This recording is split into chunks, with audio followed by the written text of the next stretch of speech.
Hi everybody, I'm Bill Whittle and this is The Firewall.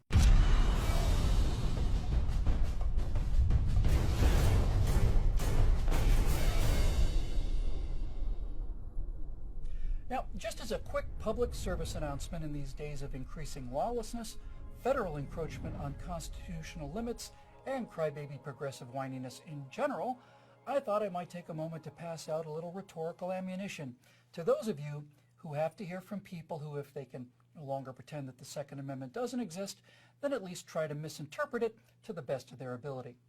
The Second Amendment to the Constitution of the United States reads, "A well-regulated militia being necessary to the security of a free state, the right of the people to keep and bear arms shall not be infringed." Now, progressives read this and say that only those people in a well-regulated militia have the right to keep and bear arms. Let's find out why this is utter nonsense, shall we? Now, over at the Constitution Society, author J. Neil Schulman conducted a remarkable exercise. He sent the text of the Second Amendment not to a lawyer, but to an expert on the English language. Roy Copperand taught journalism at USC for 17 years and served on the usage panel of the American Heritage Dictionary. Merriam-Webster's dictionary frequently cites him as an expert on American English usage. Now, I'm paraphrasing their remarkable exchange here, but basically, Schulman asked Copperand the following questions. 1. Can the sentence be interpreted to grant the right to keep and bear arms solely to a well-regulated militia? Copperand replied, the sentence does not restrict the right to keep and bear arms, nor does it state or imply possession of the right elsewhere or by others than the people. It simply makes a positive statement with respect to a right of the people. Well, Schulman then asked if the right to keep and bear arms was granted by the Constitution or whether the right pre-existed the Constitution. Copperand: the right is not granted by the amendment. Its existence is assumed. The thrust of the sentence is that the right shall be preserved inviolate for the sake of ensuring a militia. Schulman then asks the next question, namely, is the right of the people to keep and bear arms conditioned upon whether or not a well-regulated militia is in fact necessary to the security of a free state? And if that condition is not existing, is the statement, the right of the people to keep and bear arms shall not be infringed, now null and void? Copperand: no such condition is expressed or implied. The right to keep and bear arms is not said by the amendment to depend on the existence of a militia. The right to keep and bear arms is deemed unconditional by the entire sentence. Schulman concludes the exchange with an example even a progressive could understand. He sent Mr. Copperand a precisely grammatically identical sentence, which was, "A well-schooled electorate being necessary to the security of a free state, the right of the people to keep and read books shall not be infringed."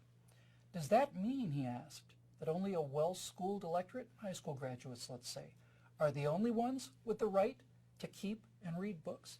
To which Mr. Copperand replied, there's nothing in your sentence that either indicates or implies the possibility of a restricted interpretation. So, what does the Second Amendment actually say, according to an expert on the American usage of the English language? Well, 1, a well-regulated militia is one of the nice things that an armed population can provide, but it's not the only thing, and it's not the reason to arm the people. 2, the right to keep and bear arms is reserved to the people, not to the militia. This makes sense when you think about it, because a militia is a group of citizens who bring their own weapons with them. That's why the amendment says that the people can not only bear arms, they can keep them at home where they live. And third, the right of the people to be armed is not even granted by the Second Amendment. That right is inherent in the people. And the Second Amendment says that the government cannot infringe upon that pre-existing right. Now finally, you might hear progressives say, well, that was written back in the days of flintlock muskets. They never would have approved of such a thing in the days of automatic weapons. Why not?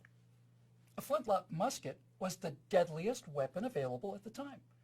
Why didn't they limit their definition of arms to pointy sticks? No, the founders placed no limitations on the numbers of the weapons or on their lethality. And by the way, if the Second Amendment only applies to flintlock muskets, does that mean that your First Amendment freedom of speech only applies to what you write on parchment and quill and ink, or only as far as the sound of your voice can carry in a town square? Well, of course not. You know why? Because that would be ridiculous. Please subscribe to our YouTube channel and be sure to visit us at truthrevolt.org.